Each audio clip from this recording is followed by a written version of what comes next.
preciosas, né? É a igreja. Primeira carta de Pedro, capítulo 3. Nós vamos fazer a leitura do versículo 12. Está escrito assim: porque os olhos do Senhor estão sobre os justos, e os seus ouvidos atentos às suas orações, mas o rosto do Senhor é contra os que fazem males. Vou ler de novo, tá?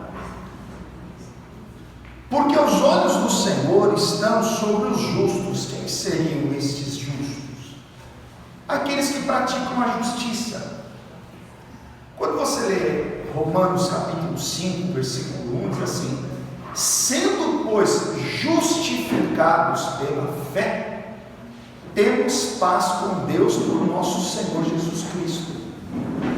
Então, ele chama de justos aqueles que creem na obra expiatória de Jesus, aqueles que andam com Cristo, que caminham com Cristo. Os olhos do Senhor estão sobre estes, sobre a sua igreja.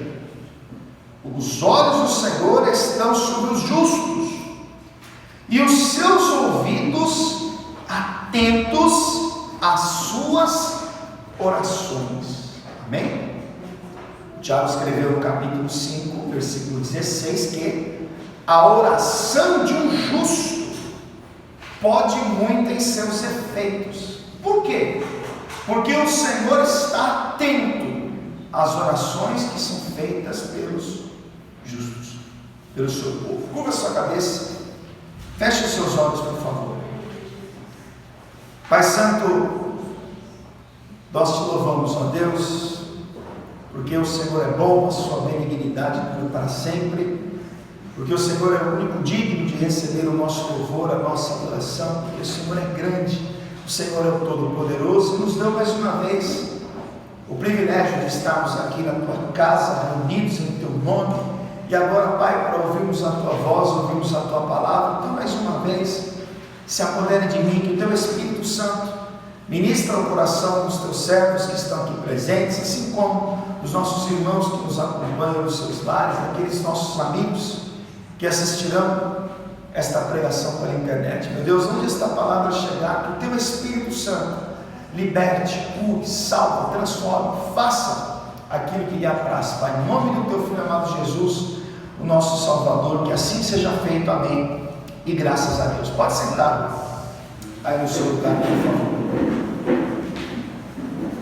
Pedro, ele era um dos 12 apóstolos, fazia parte daquele grupo de homens que foram escolhidos por Jesus para caminhar com ele durante os seus 3 anos e alguns meses de ministério terreno. Pedro teve o privilégio de ser testemunha ocular de muitos dos sinais que Jesus operou, bem como ouviu os principais discursos de Jesus acerca do reino de Deus. Aliás, Pedro, Tiago e João, entre os 12, eram os discípulos mais próximos do Mestre. Eram os 3 que estavam com Jesus no Getsemane, no Monte da Transfiguração, e então eles tinham uma certa proximidade com Jesus. E Jesus, depois de tantos sinais que ele opera, ele começa a conscientizar os seus seguidores, os seus discípulos, que a missão deles era levar a mensagem adiante, que era o trabalho deles expandir o reino, serem testemunhas da obra redentora, salvífica de Jesus na cruz do Calvário. E Jesus deixa claro também que não seria nada fácil, que todo aquele que decidisse andar com Deus, caminhar com Cristo, iria viver uma vida de aflições na carne, uma vida de dificuldades. Jesus diz em João capítulo 16, versículo 1 o seguinte: olha, eu tenho dito isso para que vocês entendam que chegará um tempo em que muitos pensarão que maltratar vocês estarão prestando um serviço a Deus. Vocês vão ser expulsos da sinagoga, vão rejeitar vocês, e a partir do momento em que souberem que vocês são os meus servos, vocês serão severamente castigados. Aí no versículo 33, Jesus diz assim: olha, eu tenho dito isso a vocês para que em mim vocês tenham paz. No mundo vocês terão aflições, mas tenham bom ânimo, porque eu venci o mundo. E quando Jesus conclui a sua obra expiatória, quando Jesus morre, ressuscita, dá aos discípulos o dever de ensinar as nações, eles vão começar a viver na prática aquilo que Jesus havia ensinado. Eles vão perceber que realmente a caminhada com Cristo era espinhosa, difícil de suportar, e que para ser seguidor de Cristo precisa ter fé, muita fé, aliás. Quando, por exemplo, Pedro, Tiago, João, Paulo, eles escrevem as epístolas às igrejas, aos seus discipulados, eles fazem questão de falar o tempo todo que a caminhada com Cristo é difícil, que o caminho é estreito. Pedro, ele também vai dizer no capítulo 1, versículo 7 da sua primeira carta, que a fé, para ser aprovada, para ser valiosa, assim como um ouro, para ser autêntico, tem que ser provado. Quando você lê Tiago, capítulo 5, versículo 10, Tiago vai dizer à igreja o seguinte: olha, vistes o exemplo de aflição e paciência, os profetas que falaram em nome do Senhor. Aleluia. Ouvistes qual foi a paciência de Jó? Eis que temos por bem-aventurados os que sofreram. Então Tiago apresenta à igreja que o bem-sucedido, o bem-aventurado, aquele que prosperou na sua caminhada com Deus, foram aqueles que padeceram pela sua fé. Foram aqueles que falaram em nome do Senhor. E a ideia desses apóstolos era exatamente preparar a igreja para o dia mau, para o dia da aflição, para aqueles dias que a nossa fé às vezes falha, para o dia da angústia, para o dia das incertezas. E se você observar a história destes homens que falaram em nome do Senhor, você vai perceber que o dia da angústia, o dia da dor, o dia da dificuldade, foi exatamente o período de tempo em que eles cresceram diante de Deus, que eles amadureceram espiritualmente. Quando você ouve falar da história de José, por exemplo, que na sua adolescência ele tem sonhos, Deus fez ele sonhar que no futuro seria chefe do seu clã, da sua família. Ao compartilhar o sonho com os irmãos, ele vai ser perseguido, vítima de ódio, de inveja, as pessoas vão falar mal dele, vão lançá-lo numa cova, ele vai ser vítima de uma armação, vai ser preso, esquecido no cárcere. Mas durante todo este período em que José vai padecendo, Deus vai dando a ele crescimento, experiências, porque a palavra diz que Deus era com José. Quando você olha para a história do profeta Daniel, você percebe que na terra babilônica, Daniel decidiu não se contaminar com os manjares do rei. Ele despertava inveja nas pessoas que estavam ao seu redor por causa da sua sabedoria, por causa da sua inteligência. E diz a palavra que o rei vai fazer um decreto proibindo as pessoas de fazerem petições a qualquer outra divindade que não fosse o rei. Mas Daniel, por sua devoção e fidelidade a Deus, ele continua com o seu hábito de 3 vezes ao dia se prostrar e orar para o Yahvé, o Deus Todo-Poderoso. E a punição para aquele que violasse o mandamento, o decreto do rei, era ser lançado na cova com leões famintos. Você conhece a história. Daniel escolheu ser fiel a Deus, obedecer a Deus, sustentar o seu devocional com o Eterno. E como punição, ele vai ser lançado na cova com os leões famintos. E diz a palavra que quando o rei, ele procura saber como Daniel estava, ele descobre que aqueles leões famintos não provocaram nenhum dano em Daniel. Aleluia. Daniel estava íntegro, 100% conservado, porque Deus não permitiu que os leões famintos fizessem mal a ele. E a gente poderia pensar, Deus poderia livrar Daniel daquela cova, mas Deus não livrou. Deus permitiu que ele fosse lançado lá. Quando você lê a história daqueles 3 amigos judeus que decidiram não se prostrar perante a estátua construída por Nabucodonosor ao soar das trombetas, quando todos deveriam se prostrar em reverência à imagem que havia sido criada, os 3 amigos judeus permaneceram de pé. E o castigo, a punição por não se prostrar perante a imagem de ouro que havia sido construída, era ser lançados na fornalha de fogo aquecida 7 vezes mais. E ao serem lançados na fornalha de fogo aquecida 7 vezes mais, diz a palavra que quando o rei procura observar, ele percebe que havia um 4º ser com um aspecto resplandecente caminhando entre eles naquela fornalha de fogo. Deus poderia livrá-los daquela fornalha, mas Deus não livrou. Quando você olha para a história do apóstolo João, um homem já velho, com uma vida cansada, tantas vezes punido por servir a Deus, no final da sua vida, ele é preso e é conduzido a uma ilha chamada Patmos. João tinha motivos para falar da sua aflição, dos seus desgostos. Deus, mas será que nem depois de velho eu tenho sossego? Nem depois de uma certa idade eu tenho paz? Mas João não faz isso. Ele fala acerca da paciência. E eu preciso que você entenda uma coisa.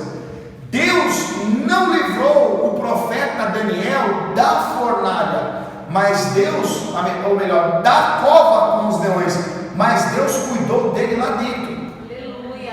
Deus não livrou Sadraque, Mesaque e Abednego da fornalha de fogo ardente, mas Deus estava com eles lá dentro.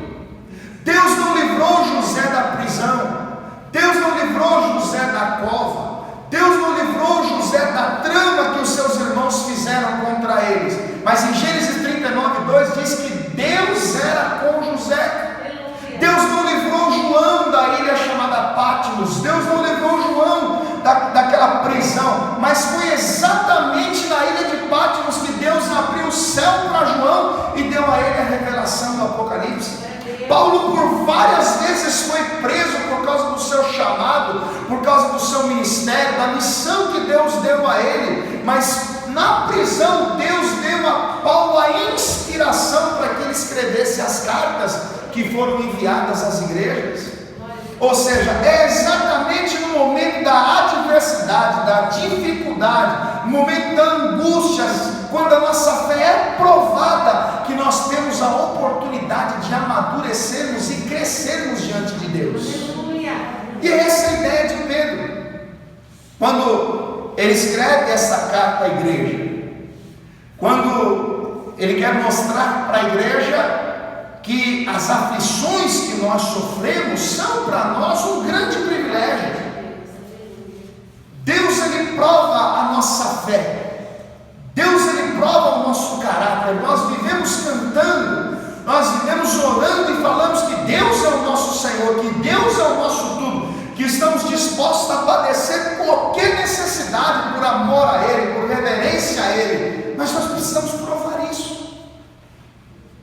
Nós precisamos tirar as coisas da teoria. Quando você vai na escola, você passa um período de tempo apenas na teoria. O professor escreve, você copia, não é assim? E aí, quando chega o momento da avaliação, é a hora de você provar que você aprendeu. E a nossa caminhada com Deus é assim. Deus, Ele ensina, Ele se revela através de Jesus Cristo. Ele nos fala de aflições, das lutas que nós passamos, mas a questão é justamente quando a nossa fé é colocada à prova. Aleluia, Deus. Quando Pedro escreve no capítulo de número 3, olha o que ele diz isso no versículo 14, acompanha comigo. Mas também, se padecerdes por amor da justiça, sois bem-aventurados, e não temais com medo deles, nem vos turbeis, se padece por causa da justiça. Então ele está querendo mostrar que passar dificuldades, aperto, vergonha, necessidades, humilhações, angústias, aflições por causa da vida que nós escolhemos ter com Deus é normal. Talvez os problemas que você tem hoje, talvez o que tira o seu sono hoje, não estaria te causando essa preocupação se você estivesse no mundo. Jesus disse: aquele que quiser vir após mim deve dizer não para a sua própria vontade, deve negar a si mesmo, deve tomar a sua cruz e me seguir. O problema é que quando nós decidimos abandonar tudo para seguir a Cristo, quando nós de fato queremos ter uma vida verdadeira com Deus, existem muitas coisas que nós entendemos que não nos convém. Não é bom ir em tais lugares, frequentar algumas festas, ter alguns relacionamentos. Não é bom proferirmos tais palavras, aceitarmos algumas propostas, criar vínculos afetivos com algumas pessoas, e muitas vezes isso nos gera aflição. Às vezes somos perseguidos por causa das nossas escolhas, criticados, rejeitados pela nossa família, por aqueles que são da nossa casa, por causa da vida que nós escolhemos ter com Cristo. E Pedro está querendo mostrar isso para a igreja, que se você padece, você é insultado pela fé que você tem, pela caminhada que você tem com Deus, isso para você é um privilégio. Aleluia. É uma grande honra. Vá comigo para o capítulo 4, Aleluia, da primeira carta de Pedro, versículo de número, vamos ler a partir do 12. Primeira carta de Pedro, capítulo 4, versículo 12. Está escrito assim: amados, não estranheis a ardente prova que vem sobre vós, para vos tentar, como se coisa estranha vos acontecesse. Ele fala de uma ardente prova, algo difícil de suportar. Às vezes, uma tentação, uma perda, a reprovação no concurso, ver uma vaga indo para outro, alguém que se levantou contra nós, calúnias e tantos outros males, as crises conjugais, familiares, os problemas que vêm sobre a nossa vida, é exatamente por causa da nossa escolha. Eu escolhi servir a Cristo, eu escolhi andar com Deus. Eu não vou porque eu não quero embaraço na minha vida. Ele está dizendo: não estranhem a ardente prova que vem sobre vós para vos tentar, como se fosse coisa estranha. Aí no versículo 13 ele diz assim: mas alegrai-vos no fato de serem participantes das aflições de Cristo, para que também na revelação da sua glória vos regozijeis e alegrareis. Ou seja, é no meio das aflições de Cristo que ele revela a sua glória, que ele mostra quem ele é. Paulo é prova disso. Diz a palavra que ele é apedrejado e arrastado para fora da cidade e dado como morto. Paulo vai receber castigos que vieram através de açoites. Mas em Romanos 8,18 ele diz: para mim tenho por certo que as aflições do tempo presente não são para comparar com a glória que em nós há de ser reveladas. Ou seja, é exatamente no meio das nossas aflições que Deus se revela. Que às vezes as pessoas que estão ao nosso redor têm a oportunidade de conhecer o Cristo que nós servimos. Então, o que ele está dizendo para a igreja? Olha o versículo de número 14: se pelo nome de Cristo sois vituperados, insultados, bem-aventurados sois, porque sobre vós repousa o Espírito da glória de Deus. Ou seja, se você observar o texto que nós lemos e comparar com o texto de Tiago capítulo 5, versículo 10 e 11, você vai perceber que os que eram bem-sucedidos na igreja do primeiro século não eram aqueles que tinham fortunas, não eram aqueles que tinham condições de investir. Os bem-sucedidos eram aqueles que suportavam. Os bem-sucedidos são aqueles que viam a casa cair, aqueles que eram açoitados, apedrejados, castigados, presos, mas sustentavam a fé que tinham no Salvador do mundo, permaneciam na sua integridade, não viravam as costas para Deus, não desistiam de buscar o seu Criador. Será que nós temos essa fé? Será que nós temos essa estrutura? Imagine você, se você vivesse um cristianismo no Oriente Médio. Porque se você não sabe, as igrejas estão sendo destruídas, há uma censura, não se pode pregar o evangelho publicamente, e muitas pessoas estão morrendo por causa da sua fé. Se alguém ameaçasse você, pedindo para você renunciar à sua fé, caso contrário você morreria, o que você faria? Pastor, eu morreria, mas eu não negaria a fé. Será? Quantas vezes você não se afastou da igreja porque viu dentro dela uma coisa que você não gostou? Quantas vezes você ficou chateado porque a pregação foi muito dura e você não gostou de alguma coisa que você ouviu? Quantas vezes você chegou na igreja por causa de um tratamento ríspido, de uma indiferença com um irmão, você decidiu não vir mais? Essa que é a grande questão. Será que nós teríamos estrutura para viver a fé que eles viviam no primeiro século? Porque bem-aventurados eram os que sofriam, bem-aventurados eram aqueles que eram caçados, perseguidos.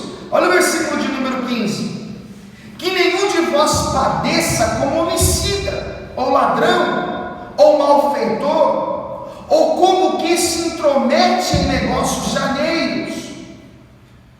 Porque o que Pedro está querendo dizer? Olha, que nenhum de vós padeça pela sua imprudência na vida espiritual, que nenhum de vós padeça por ser fofoqueiro, briguento, avarento, presunçoso, fica se intrometendo na vida dos outros, que nenhum de vós padeça por ser negligente. Agora, versículo 16: mas se padece como cristão, não se envergonhe, antes glorifique a Deus nessa parte. Ou seja, se você está padecendo porque você escolheu servir a Cristo, se você apanhar por causa da sua fé, se você passar fome por causa da sua fé, se você for rejeitado por causa da sua fé, se você for preso por causa da sua fé, você não tem motivos para se envergonhar. Ao contrário, você tem que glorificar a Deus por isso, porque você é bem-aventurado, bem-sucedido. Então, Jesus, ele passou 3 anos ensinando valores a estes homens, ensinando-os a viver da dependência de Deus. E o Pedro foi um cara que ele teve várias experiências. experiências. Pedro, ele teve o privilégio de receber Jesus em Cafarnaum, e a verdade é que Jesus viveu na casa de Pedro praticamente todo o período de 3 anos e meio em que ele exerceu o seu ministério. Um dia Jesus entrou na casa de Pedro e viu que a sogra dele estava enferma, e quando Jesus tocou naquela mulher, imediatamente ela se levantou e começou a servi-los.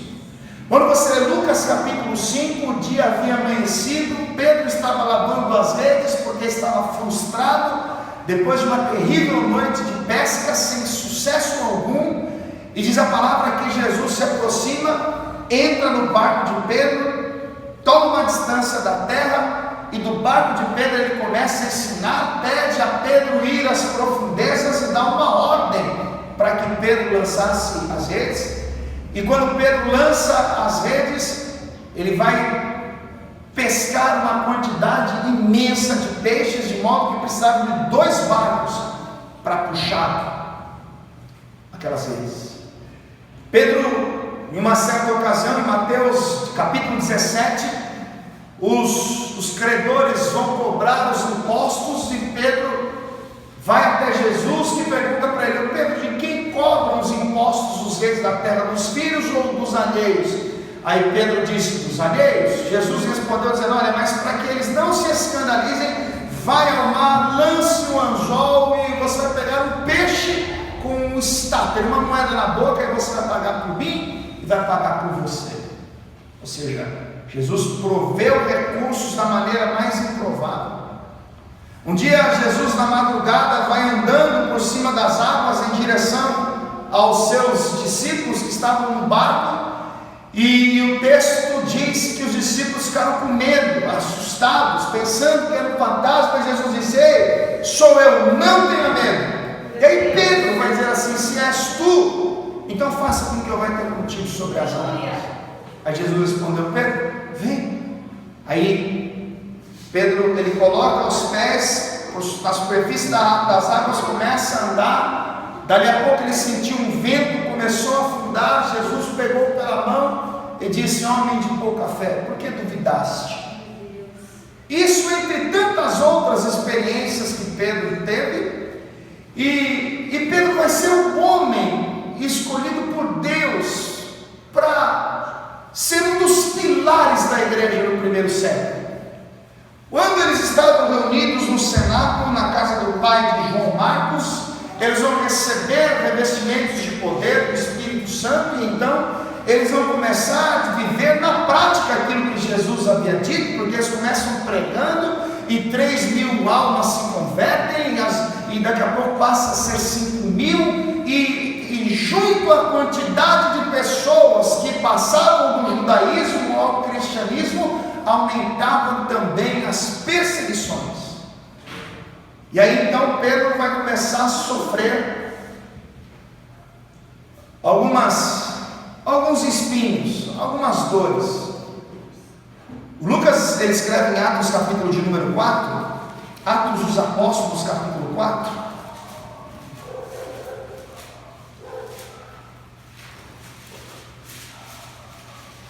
versículo de número 1.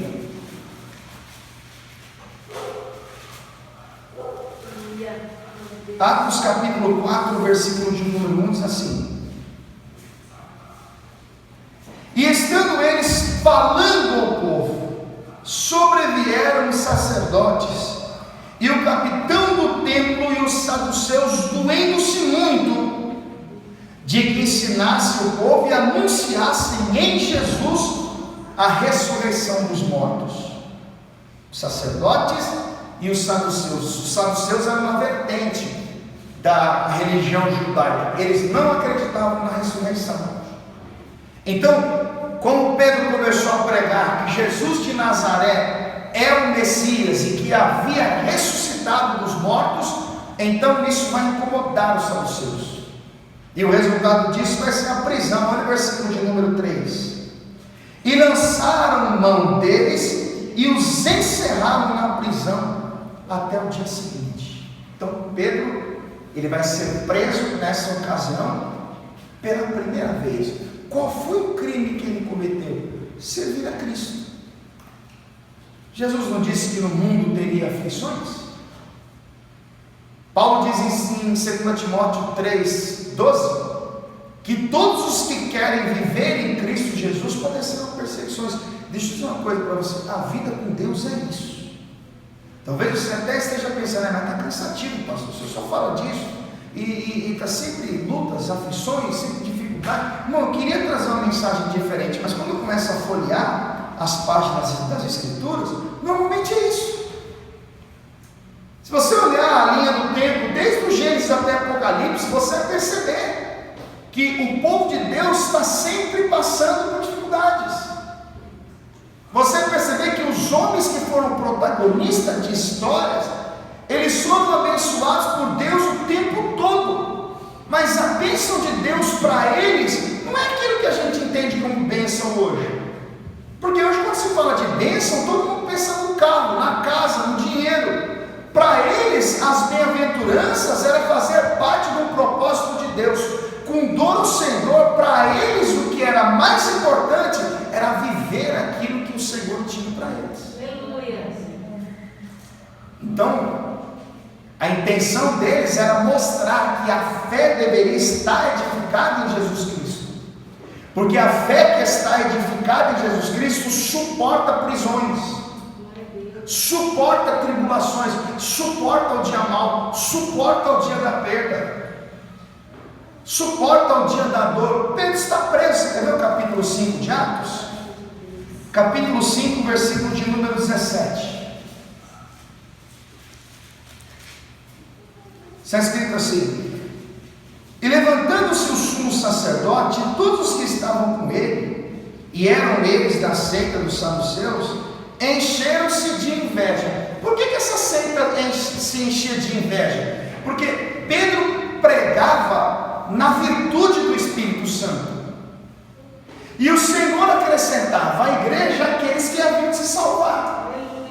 Então a quantidade de judeus que se convertiam ao cristianismo, assim como de gentios que também depois de um tempo passaram a seguir a Cristo, aumentava, e isso despertava inveja nos religiosos, e essa inveja era um alimento daquele ódio. Aí veja o versículo de número 18: e lançaram mão dos apóstolos e os puseram na prisão pública.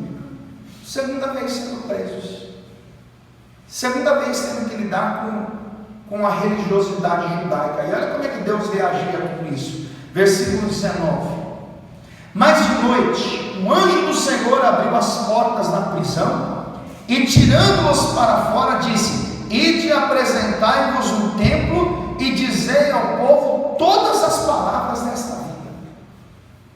Eles eram presos, mas Deus os tirava de lá e dava uma ordem: continue pregando. Por isso que no versículo 29 Pedro vai dizer: mais importa obedecer a Deus do que aos homens. É muito mais importante fazer o que Deus quer do que o que os homens pedem. Mas eles estão presos a segunda vez. Quando Herodes matou Tiago e percebeu que os judeus se alegravam com aquilo, então ele manteve Pedro numa prisão até a chegada da Páscoa, porque na tentativa de ganhar popularidade entre os judeus, o Herodes ele pretende apresentar Pedro para matá-lo, assim como matou Tiago. Mas a igreja se uniu para orar. Talvez você até aqui pensou: pastor, o que é que isso tem a ver com o texto que o Senhor leu, dizendo que os olhos do Senhor estão sobre os justos e os seus ouvidos atentos às suas orações? Enquanto Pedro estava guardado naquela prisão, a igreja se uniu para orar, para fazer súplicas a Deus. Avance para o capítulo 12 de Atos. Terceira prisão de Pedro. Atos capítulo 12. Está escrito assim: por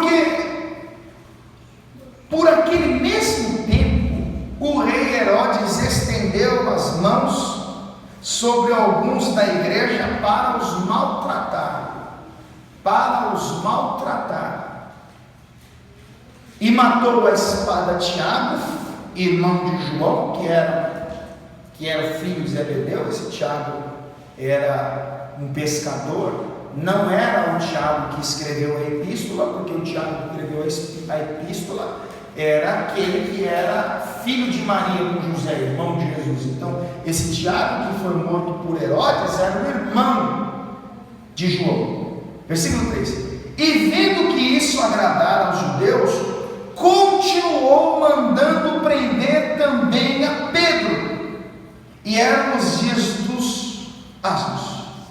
E havendo-o prendido, encerrou na prisão, entregando-o a 4 quaternos de soldados, ou seja, 16 homens, para que o guardassem, querendo apresentá-lo ao povo depois da Páscoa. Então Herodes tinha um plano. Qual era o plano de Herodes?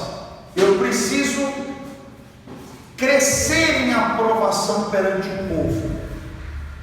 E para a grande maioria do povo, é muito bom que um cristão morra, porque os judeus não convertidos ao cristianismo, eles acreditavam que Jesus era um malfeitor e que os seus discípulos pertenciam a uma seita.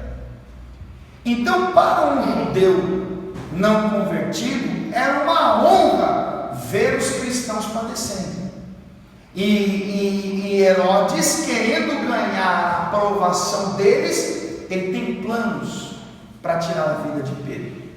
Pedro está preso por fazer a obra de Deus. Talvez nessa hora Pedro se lembrasse: realmente o mestre disse que nós teríamos aflições no mundo. Realmente o mestre disse que a caminhada não seria fácil. Aí eu preciso que você entenda o seguinte: a maioria das pessoas que abandonam a suposta fé que tem, abandonam a suposta fé que tem quando perdem. Perdeu o emprego, acabou a vida com Deus. Perdeu um parente, acabou a vida com Deus. Perdeu oportunidades, acabou a vida com Deus. Nós estamos vivendo um cristianismo em que a igreja não está sendo preparada para o dia mau. As pessoas estão vivendo um cristianismo com base na fé que ela adquiriu nas ilusões que ouviu durante a caminhada com Deus. E a grande maioria das pessoas não tem fé em Deus, tem fé na fé que tem. Se você perguntar para a grande maioria das pessoas qual é o motivo da sua fé, a maioria das pessoas não sabe responder. E Pedro escreveu isso na carta. Você quer ver? Deixa eu marcar aqui Atos 12 rapidinho. Volta lá para onde nós iniciamos, na primeira carta de Pedro, capítulo 3. Olha o que Pedro escreveu, exatamente no contexto do texto que nós lemos. Versículo de número 15, primeira carta de Pedro, capítulo 3, versículo 15, está assim: antes, santificai a Cristo como Senhor em vosso coração, e estáis sempre preparados para responder com mansidão e temor qualquer que vos pedir razão da esperança que há em vós. Esteja sempre preparados para responder com mansidão e temor qualquer que perguntar da esperança que está em vós. Se alguém perguntar para você qual é o motivo da sua fé, o que te traz aqui, o que te faz servo de Deus, você crê no quê? Eu creio no milagre. Eu creio no milagre, vai acontecer. Se eu falar que vai acontecer, acontece. Por quê? Porque eu tenho fé. As pessoas são assim. A esperança das pessoas é que as palavras que elas lançam ao ar se cumpram, mas isso não é fé. A nossa fé, ela tem que mostrar o seu poder, a sua eficácia exatamente no dia mau. Por isso que Hebreus capítulo 10, versículo de número 36 diz assim: por que necessitais de paciência, da virtude daquele que suporta o mal, para que depois de haver desfeito a vontade de Deus, possais alcançar a promessa, porque ainda há um pouco de tempo, e o que há de vir virá, e não tardará, mas o justo viverá pela fé, e se ele recuar, a minha alma não tem prazer nele. Ou seja, quando é que eu preciso que a minha fé não falhe? Exatamente no dia mau, no dia da prisão, no dia da angústia, no dia da aflição. E é exatamente nesse momento que as pessoas mostram que aquilo que elas tinham na verdade não era fé. Por quê? Perdeu o pai, abandonou a igreja. Perdeu o emprego, abandonou a igreja. Brigou com o namorado, abandonou a igreja. Perdeu dinheiro, abandonou a igreja. A resposta da oração não veio, abandonou o relacionamento com Deus. Isso não era fé. Se a pessoa perguntar para você, qual é o motivo da esperança que é em você? Qual é a esperança que está em nós? Nós cremos no que, afinal de contas? Então, a nossa esperança está na vinda do nosso Salvador. Se nós esperarmos em Cristo somente nessa vida, nós somos os mais miseráveis de todos os homens. Qual é a razão da nossa fé? Deus enviou o seu Filho ao mundo, não para condenar o mundo, mas para que o mundo fosse salvo por ele. Quem nele crê será salvo, quem não crê está condenado. Qual é a nossa esperança? Um dia o Senhor virá buscar os seus eleitos, um dia o Senhor virá remir o seu povo, um dia o Senhor vai nos tirar, e enquanto isso não acontecer, nós continuamos com esperança na sua vinda. Aleluia. E isso é o suficiente para nos encher de entusiasmo para continuar buscando a Deus, porque não depende de milagres que nós possamos viver um dia ou outro. Então, é o que Pedro está dizendo aqui. Agora volta lá para Atos dos Apóstolos, capítulo 12. Pedro está preso. Talvez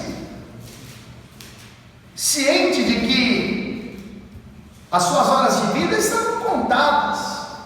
Herodes tinha um plano para tirar a sua vida. Versículo de número 5.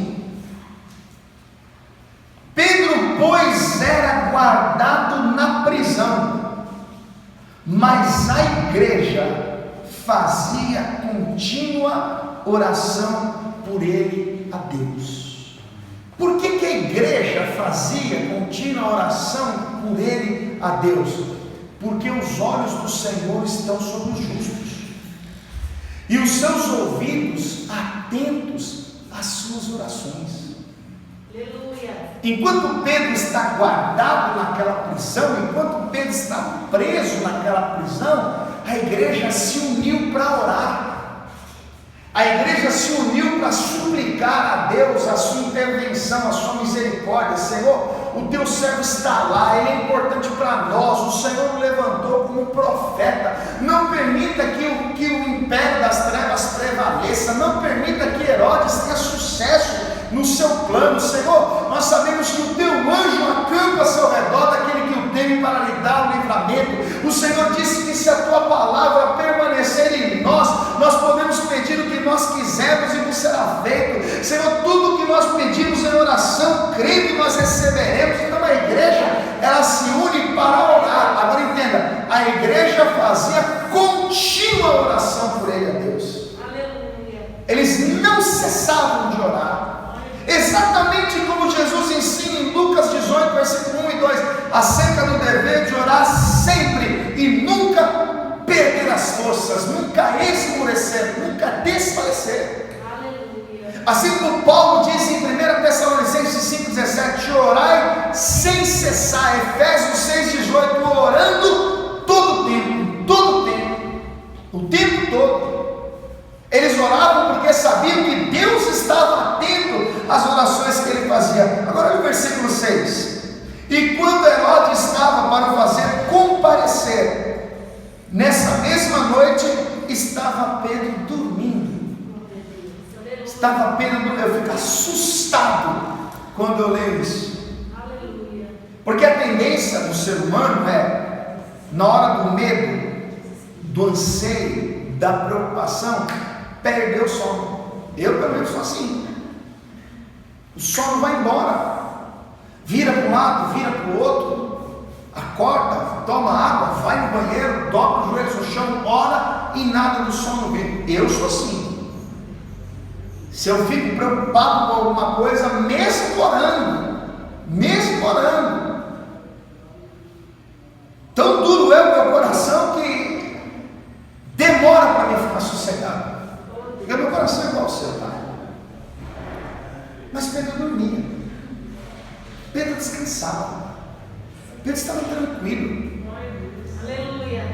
Peço para Deus me dar uma fé assim, para mim dormir independente das coisas que aconteçam ao meu redor, independente se as coisas estão fáceis ou não.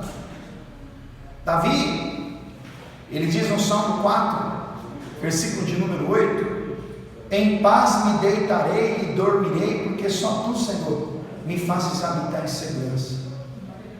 Davi diz no Salmo 3, versículo 5: eu me deitei e dormi, acordei porque o Senhor me sustentou.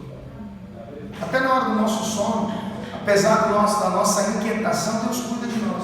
Aleluia. Até na hora do nosso descanso, até quando estamos em casa dormindo, Deus está cuidando de nós, como Deus estava cuidando de Pedro. Havia um plano de Herodes para matar. Pedro estava dormindo entre dois soldados, ligado com duas cadeias, e os guardas diante da porta guardavam a prisão. Agora entenda: quando a igreja se reúne para orar no mundo físico, há ali uma manifestação no mundo espiritual. Quando Tiago diz no capítulo 5, versículo 16, que a oração de um justo ela tem muito em seus efeitos, às vezes nós não entendemos que no momento em que estamos orando, estando nós em concordância com a vontade divina, por mais que diante dos nossos olhos não aconteça absolutamente nada, Deus já está agindo no mundo espiritual. Porque enquanto Pedro estava preso, a igreja orava, mas há uma manifestação no mundo espiritual. Olha o versículo 7: e eis que sobreveio o anjo do Senhor, e resplandeceu uma luz na prisão, e tocando a Pedro no lado, o despertou, dizendo: levanta-te depressa. E caíram-lhe das mãos as cadeias, e disse-lhe o anjo: cinge-te e ata as tuas sandálias. E ele fez assim. Disse-lhe mais: lança as costas a tua capa e segue. Então Pedro sentiu aquele toque do lado, e o anjo falou: se vista, pega a sua capa e vamos embora, vem atrás de mim. Versículo 9: e saindo o seguia, e não sabia que era real o que estava sendo feito pelo anjo, mas cuidava que via alguma visão. Então, quando Pedro sente aquele toque, ouve aquela voz, ele percebe que o anjo está dando instruções, pedindo para segui-lo. Para Pedro era uma visão, um sonho, algo que estava acontecendo, talvez um arrebatamento de sentidos. Para ele não é algo real, para ele parece que aquilo não está acontecendo. Versículo de número 10: e quando passaram a primeira e a segunda guarda, chegaram à porta de ferro que dá para a cidade, o qual se abriu por si mesmo, ou seja, a porta abriu sozinha. E tendo saído, percorreram uma rua, e logo o anjo se apartou dele. Então aquilo que para Pedro era um sonho, uma visão, ele está sendo conduzido para fora daquela prisão, as portas se abrem sozinhas, daqui a pouco ele chega na rua e não consegue mais ver o anjo. O anjo que o conduziu até ali não era mais visto por ele. Aí, versículo de número 11: e Pedro, tornando a si, disse: agora sei verdadeiramente que o Senhor enviou o seu anjo e me livrou das mãos de Herodes e de tudo que o povo dos judeus esperava. Em outras palavras, agora eu sei que aquilo não era um sonho, agora eu sei que aquilo não era uma visão, agora eu sei que tudo isso é uma realidade de Deus para a minha vida. Ou seja, o que está acontecendo é real. E uma das melhores experiências que nós temos com Deus é essa: quando Deus age no modo que nós não esperamos, quando Deus age de maneira sobrenatural, na qual nós não conseguimos encontrar respostas, mas o que importa é que Deus fez do jeito dele. Deus mandou um anjo lá tirar Pedro. Parecia uma visão, um sonho, mas era uma realidade. Ora pedindo para Deus te dar uma oportunidade de viver isso, para que aquilo que você tanto sonha, para que aquilo que você tanto deseja, Senhor, eu desejo ter sabedoria, eu desejo ter paz na minha casa, eu desejo ter um lar abençoado, eu desejo que os meus filhos sejam salvos, eu desejo a restauração do meu casamento, eu desejo ter saúde perfeita, eu desejo andar na sua presença com o espírito reto. Peça isso para Deus, porque Deus está se movendo no mundo espiritual. Essa é a vontade dele, e aquilo que um dia para você é um sonho pode se tornar realidade, pode acontecer de verdade.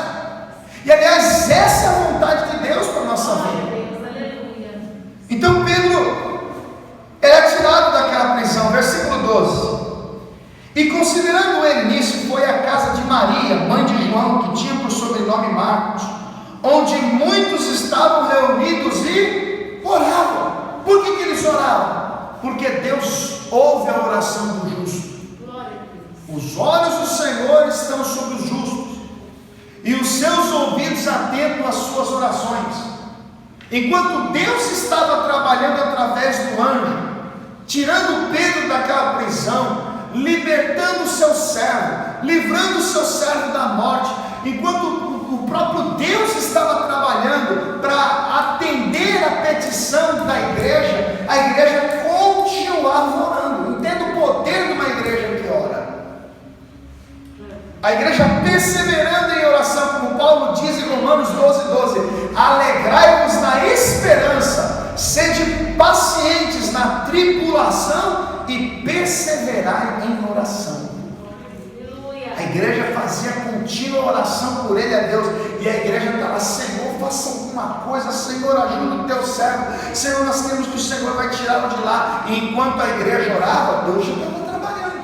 Aleluia. Deus já estava tirando ele de lá. Versículo de número 13: e batendo Pedro à porta do pátio, uma menina chamada Rode saiu a escutar, e conhecendo a voz de Pedro, de alegria não abriu a porta, mas correndo para dentro, anunciou que Pedro estava à porta.